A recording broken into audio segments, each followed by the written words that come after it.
दोस्तों, आचार्य चाणक्य ने कहा था, ऐसी औरत कभी मां नहीं बनती। सुनकर आपके पैरों तले से जमीन खिसक जाएगी।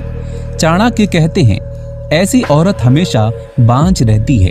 अगर आपके भी नहीं है संतान तो ये जानकारी आपके लिए। दोस्तों, हम सभी इस बात को मानते हैं कि कोई विवाह तभी पूर्ण सुखी माना जाता है जब वो दाम्पत्य एक स्वस्थ संतान को जन्म दे। ऐसे में सफल और सुखद विवाह का पैमाना एक उत्तम संतान की प्राप्ति माना जाता है। ऐसे में संतान का ना होना समाज में कई बुरे विचारों को उत्पन्न करता है। एक सुखी जीवन को जीने के लिए संतान का होना उतना ही जरूरी है जितना पीने के लिए जल। पति पत्नी के बीच संतान के ना होने से सबसे बुरे दौर से एक औरत ही गुजरती है। साथ ही साथ उसके पति को भी अच्छा नहीं लगता। ऐसे में समाज ऐसे जोड़ों को बुरी नजरों से देखता है। लेकिन क्या आप जानते हैं आप संतान से वंचित क्यों हैं? इस बारे में अगर आप जानेंगे तो चौंक जाएंगे।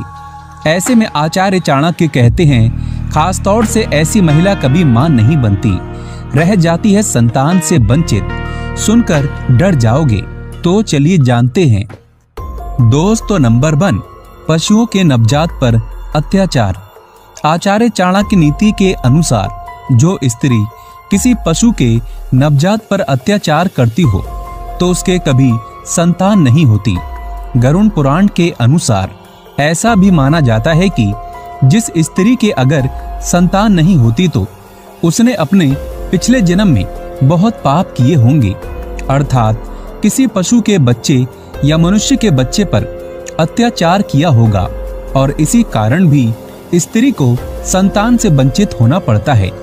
शास्त्र ये भी कहता है, जो बच्चों को पीड़ा पहुंचाता है और पशुओं के छोटे छोटे बच्चों पर जुल्म करता है तो वो हमेशा संतान से वंचित रह जाता है। दोस्तों, नंबर 2, जो स्त्री पुरुष किसी पशु के नवजात बच्चे का मांस खाता है तो उसे अगले जन्म में संतान से वंचित होना पड़ता है।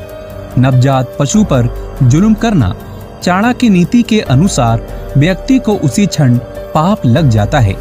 इसीलिए ऐसी गलती ना करें, अन्यथा पुरुष और महिला दोनों को बांझपन का सामना करना पड़ सकता है। दोस्तों, नंबर 3, शास्त्र ऐसे में क्या कहता है जब पति पत्नी दोनों में किसी एक के कर्म बुरे हों। दोस्तों, शास्त्र कहता है, जब कोई पुरुष अपने पिछले जन्म में या इसी जन्म में किसी नवजात को कष्ट पहुंचाता है तब दोनों पति पत्नी में पुरुष को संतान सुख की प्राप्ति तो हो जाती है, लेकिन उस पुरुष की मृत्यु जल्दी हो जाती है, जिसके कारण उसे संतान का सुख नहीं मिल पाता। और वही महिला के लिए भी शास्त्रों में यही प्रावधान है। जब दोनों पति पत्नी में पति के कर्म अच्छे हों, ऐसे में शास्त्र कहता है, जब कोई महिला अगर अपने पिछले जन्म में या इसी जन्म में किसी नवजात को कष्ट पहुंचाती है तो उसे भी संतान से वंचित होना पड़ता है। या तो उसकी मृत्यु हो जाती है या उसे बांझपन का सामना करना पड़ सकता है। ऐसे में दोनों में से किसी एक को संसार छोड़ना ही पड़ता है, जो कि गरुड़ पुराण में बताया गया है। दोस्तों, नंबर 4, संतान प्राप्ति के लिए करें ये उपाय। शास्त्रों के अनुसार जितना पूजा पाठ करके फल नहीं मिलता उतना कर्म करके फल की प्राप्ति होती है। जी हाँ, ये बात बिल्कुल सच है। शास्त्र कहता है, संतान की प्राप्ति के लिए पुरुष और महिला दोनों को ही किसी पशु के नवजात बच्चे को दूध भोजन खिलाना चाहिए और छोटे छोटे बच्चों से प्रेम करना चाहिए।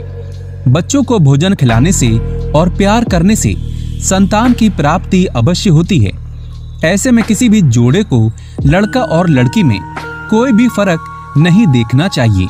ईश्वर जो संतान आपको देगा उसी में आपको खुश रहना चाहिए, फिर चाहे वो लड़का हो या लड़की। ईश्वर की बनाई हर चीज को आप सम्मान दें, इसी में आपकी भलाई है। दोस्तों, जानकारी पसंद आए तो एक लाइक तो बनता है। आपका एक लाइक हमारे लिए बहुत ही कीमती है।